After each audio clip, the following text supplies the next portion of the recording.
What's up? Dr. Roland here dan hari ni kita nak bincang apa nak makan masa time puasa tahun ni.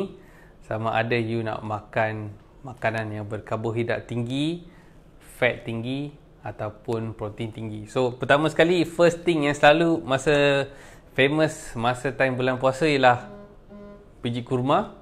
And sama ada kurma tu bagus ke tak? Kurma sangat bagus kerana ada banyak fiber, banyak serat. And juga ada gula ringkas yang manis. So, tapi yang isu dia selain daripada fiber and the fast sugar is kandungan kalori dia. Satu biji kurma tu berumpamaan dengan lebih kurang 20 kalori. Jadi kalau you nak berbuka dengan satu atau dua ulas buah kurma, no problem.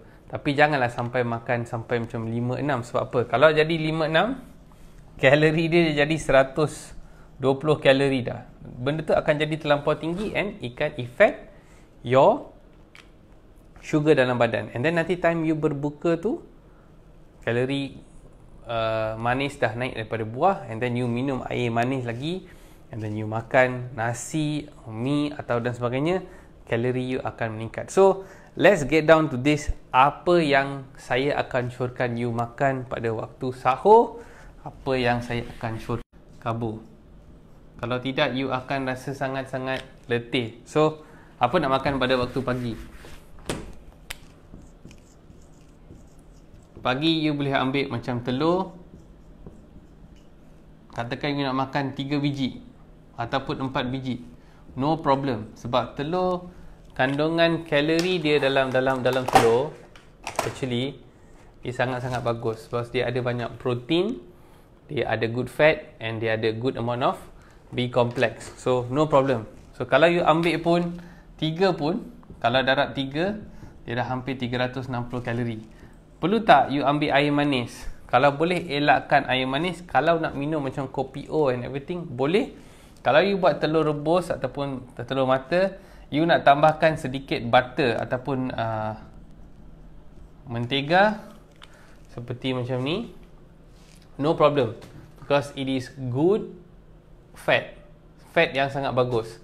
Kalau you nak tambahkan dengan macam cheese macam ni pun tak ada masalah. You can actually increase you punya kalori ni, mungkin tambah lagi 200 kalori with all of this butter dengan cheese. Automatically you dah dapat lebih kurang 650 kalori tadi. So this is akan jadi satu makanan yang high fat yang tinggi, and also protein tinggi, and then karbohidrat rendah. Tapi ramai juga komplain, kalau high fat, high protein pada waktu sahur, macam mana dengan karbohidrat? Kalau you nak makan karbohidrat, I akan masih pilih nasi. Ada akan kata, okay, nasi versus dengan oats, mana lagi sedap? Jawapan saya simple je. Kalau you nak makan lauk, you akan makan dengan nasi. Oats you boleh makan dengan lauk tak? Tak boleh. Dia tak ngam. Tapi kalau you nak makan dengan oats, you kena tambahkan dengan, mungkin ada badam, you mungkin nak tambah dengan some sugar, ada yang nak tambahkan kemanisan dia, and then another one more thing you kena tambah is some milk.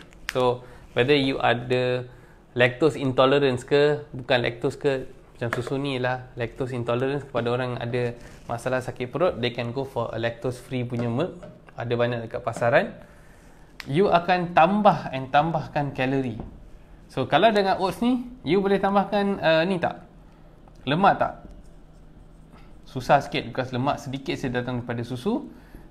You have to add sugar, you have to add this, and then your protein jadi question mark. Protein you terpaksa ambil daripada benda-benda asing. Okay, so I will still pick rice over anything else. Saya akan pilih nasi, because dia very suitable dengan semua kebanyakan makanan dekat Malaysia. If you don't want to go for rice, again for the waktu pagi, seperti saya katakan tadi, you boleh makan telur dan cari benda-benda yang high fat seperti butter, cheese, apa lagi, avocado. Okay. Or if you nak lagi protein yang bagus, bila makanlah macam ayam ke, you eat something clean. Kalau you makan tofu, no problem. Up your protein, up your fat. And kalau nak play dengan fiber, avocado and all, very good option for this. Don't worry sangat pada carb. Okay. Datang pada waktu malam. Okay, ataupun waktu maghrib lah, waktu time buka. Katakan buka pada pukul, katakan 7-10 malam. Katakanlah, you can start dengan macam kurma. Kalau rasa kurma tu terlampau manis untuk you, use other option. Guna macam jambu air ataupun jambu batu. Boleh guna macam dragon fruit. Good options because dia punya fiber ataupun serat sangat tinggi. And again nasi, serat dia sangat tinggi juga. So after you dah buka sikit, baru you allow you punya perut tu untuk expand sikit, baru you nak makan nasi ke, some people nak makan roti ke, no problem. But still keep the protein high, still keep the good fat high. Sebab bila you makan good fat dengan protein ni, you akan kenyang. Katakanlah you makan satu ikan tenggiri, satu you dah makan pun you dah rasa kenyang tadi, because it's dense protein, high energy and compact. After that, satu benda yang selalu I tegur my patients is time lepas sembahyang isyak ataupun ada yang pergi untuk menaikkan solat sembahyang tarawih and everything, jangan makan after like 9 PM. Lepas pukul 9 malam jangan makan.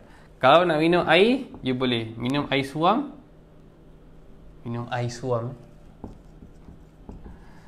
Okay, jangan ambil air sejuk apa, ataupun jangan ambil time macam ni, time pukul 9, oh lapar lah, I nak makan kuih and everything. Kalau you makan all of this is high sugar. And bila you makan high sugar, your calories memang akan terbabas. Okay, tapi the time windows tu untuk makan masa time sahur and makan time maghrib, you eat properly. So benda tu sangat-sangat penting for them. So try to dapatkan makanan-makanan yang simple, senang nak masak. Dan kalau boleh tu yang nak pergi ke bazar Ramadan, put the memory in mind. Think what you nak makan. Jangan pergi sana je main pilih, because you akan selalu tersesat makan benda-benda goreng, makan benda-benda yang sangat manis. So you kena find alternative. Kalau nak makan mi rebus ke, kalau nak makan sup ke, sup tulang, I think very good. Kalau you just setakat nak makan untuk isi perut, you akan beli banyak-banyak benda yang ada banyak benda goreng, bergaram, MSG and everything, and you akan cuba nak kenyangkan perut, tapi nutrisi akan drop. Sebab tu nanti pada waktu malam you akan rasa you rasa sangat lapar dan sebagainya. So time to minum air. Cara nak minum senang je. 30 ml darab berat badan you. So katakanlah berat badan you ialah 70.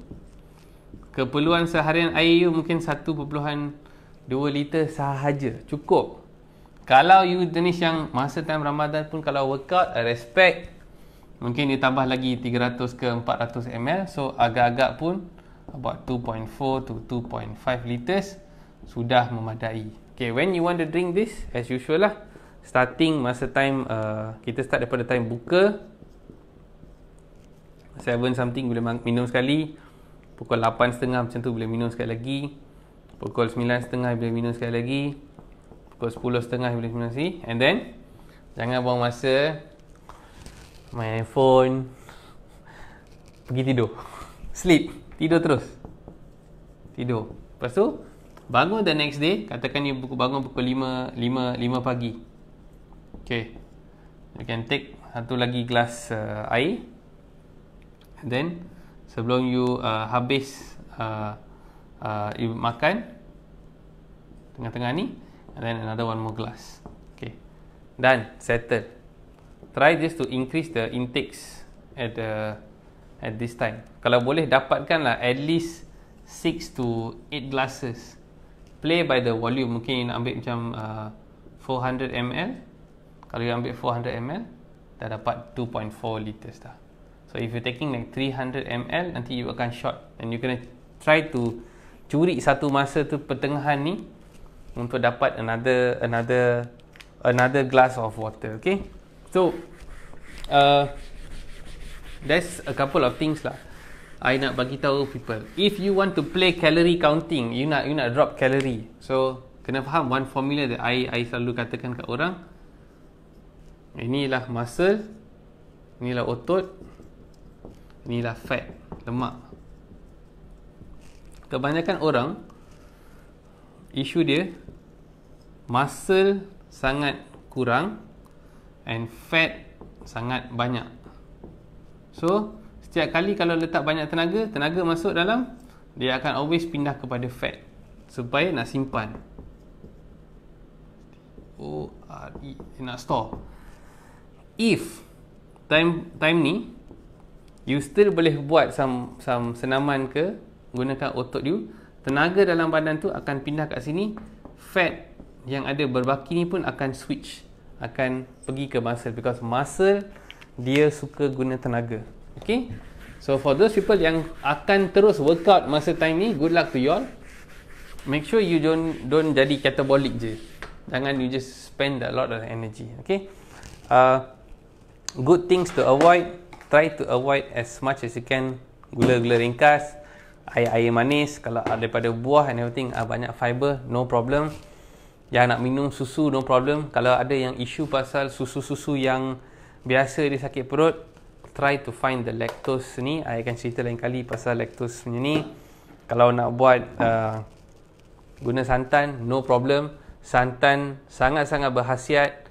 Dia tak ada kolesterol and everything. You boleh gunakan. Butter sangat bagus. Kalau nak buat minyak sapi pun tak ada masalah. Cheese is good. Try to go raw as much as you can. Lagi raw, lagi simple makanan you. Makan buah-buahan, salad and everything, lagi bagus. Elakkan all of this. And last but not least, belum I forget, kita tak nak ada cluster bazar. So every time bila you masuk satu bazar tu, mesti ada checkpoint dia. Please follow SOP. Cuci tangan. And kalau ada banyak orang ke tempat tu, line up and wait for your turn. And the biggest one, mask. Tolonglah pakai mask kat area ni.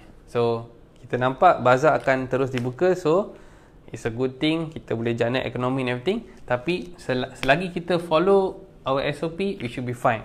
Masa masuk, sanitize your hand. Masa keluar, sanitize your hand juga, because kita tak nak bawa benda-benda tu bawa balik if ada case and expression of COVID ke apa macam tu. So kita jaga diri, and please follow the SOP at this time. Okay, so I wish you all daripada The KL Sky Clinic, selamat berpuasa. Ciao.